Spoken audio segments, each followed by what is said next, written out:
డబ్బు అవసరం ఉన్న పేద మహిళలే వారి టార్గెట్.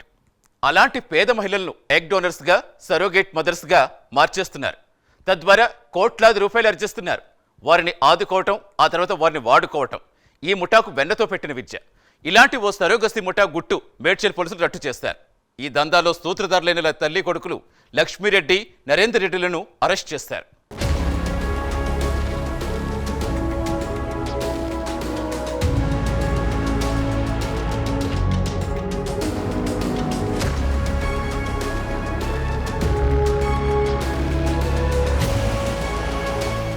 సికింద్రాబాద్లోని యూనివర్సల్ సృష్టి ఫెర్టిలిటీ సెంటర్ మోసాలు మరొక ముందే మరో ముఠా ఆగడాలు వెలుగు చూశాయి.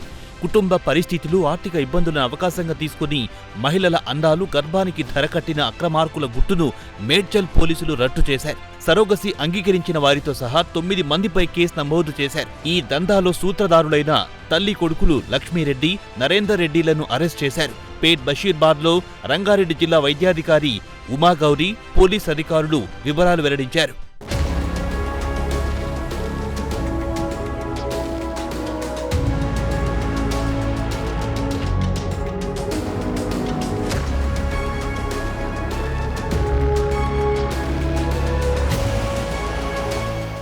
ఏపీలోని పల్నాడు జిల్లా చిలకలూరిపేటకు చెందిన నర్రెద్దుల లక్ష్మీరెడ్డి భర్త నుంచి విడిపోయింది. మహారాష్ట్రకు వెళ్లిన ఆమె అక్కడ కొన్నాళ్లు జీవించింది. ఫెర్టిలిటీ కేంద్రాలకు అండాల విక్రయం, సరోగసి ద్వారా డబ్బు సంపాదించేది. దానితో పాటు పిల్లల్ని ఎత్తుకొచ్చి సంతానం లేని దంపతులకు విక్రయించేది. ఈ కేసులో ముంబై పోలీసులు ఆమెను గతంలో జైలుకు పంపారు. జైలు నుంచి విడుదలయ్యాక ఆమె తన మకాం హైదరాబాద్కు మార్చింది. 5 ఏళ్ల క్రితం హైదరాబాద్లోని సుచిత్ర కూడలి న్యూ మాణిక్యనగర్లో భవనం నిర్మించి అక్రమాలకు అడ్డగా మార్చుకుంది. ఏపీ, కర్ణాటక, మహారాష్ట్ర, తెలంగాణలో ఏజెంట్లను ఏర్పాటు చేసుకుంది. జేఎన్టీయూ కెమికల్ ఇంజనీరింగ్ పూర్తి చేసిన కుమారుడు నరేందర్ రెడ్డి ప్రధాన ఏజెంట్గా మారాడు. కుమార్తె బెంగళూరులో సాఫ్ట్వేర్ ఉద్యోగం చేసి ఇటీవల ఇక్కడికొచ్చింది. లక్ష్మీరెడ్డి నగరంలో పలు ఫెర్టిలిటీ కేంద్రాలు, ఆసుపత్రులతో సంబంధాలు ఏర్పాటు చేసుకుంది.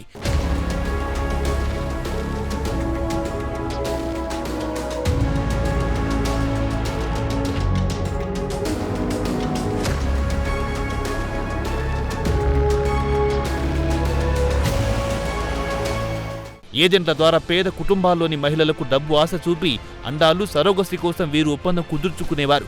అండం సేకరించిన మహిళలకు వేలలో ఇచ్చేవారు.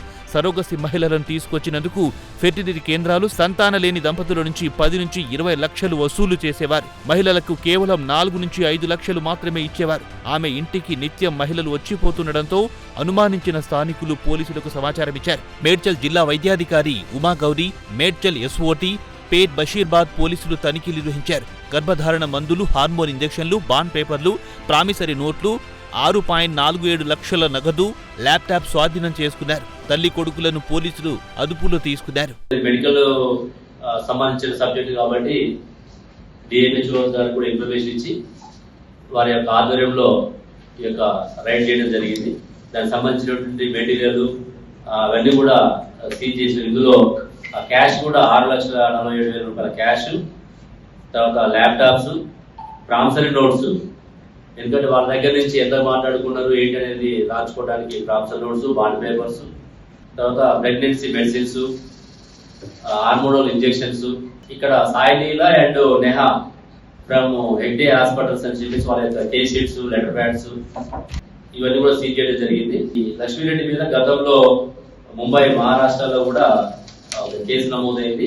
అది కూడా క్రైమ్ నడుస్తుంది. అక్కడ ఇల్లీగల్ యాక్టివిటీస్ కి పాల్పడటం వల్ల మనం చట్ట పరిధిలో ఈ రోజు వాళ్ళని కోర్టులో రిమాండ్ చేసి వీళ్ళ మీద ఈ సరోగసి రెగ్యులేషన్ యాక్ట్ సెక్షన్ 38, 39, 40, 41, తర్వాత అసిస్టెంట్ రీప్రొడక్టివ్ టెక్నాలజీ యాక్ట్, అదేవిధంగా 420, తర్వాత కాన్స్పిరసీ, ఈ యొక్క సెక్షన్స్ అన్ని కూడా యాడ్ చేసి వాళ్ళని ఈ రోజు కోర్టులో ప్రొడ్యూస్ చేయడం జరుగుతున్నది. ఆర్థిక ఇబ్బందులున్న కర్ణాటకలోని బసవ కళ్యాణ్, ఏపీలోని మన్యం, విజయనగరం జిల్లాకు చెందిన 7 అడ్డగర్భం ద్వారా పిల్లల్ని కనిచ్చేందుకు హైదరాబాద్కు వచ్చారని గుర్తించారు. లక్ష్మీరెడ్డితో హైదరాబాద్లోని పలు ఫెర్టిలిటీ సెంటర్లకు సంబంధం ఉన్నట్లు పోలీసులు గుర్తించారు. వాటిలో మాదాపూర్లో ఉన్న హెగ్డే ఫెర్టిలిటీ హాస్పిటల్, సోమాజిగూడలో ఉన్న అను టెస్ట్ ట్యూబ్ సెంటర్, బంజారాహిల్స్లో ఉన్న ఫెర్టికేర్, ఈవీఎఫ్, ఐవీఎఫ్, అమూల్య ఐవీఎఫ్ సెంటర్, కొండాపూర్లో ఉన్న 3 ఫెర్టిలిటీ సెంటర్లకు సంబంధాలున్నట్లు పోలీసులు గుర్తించారు.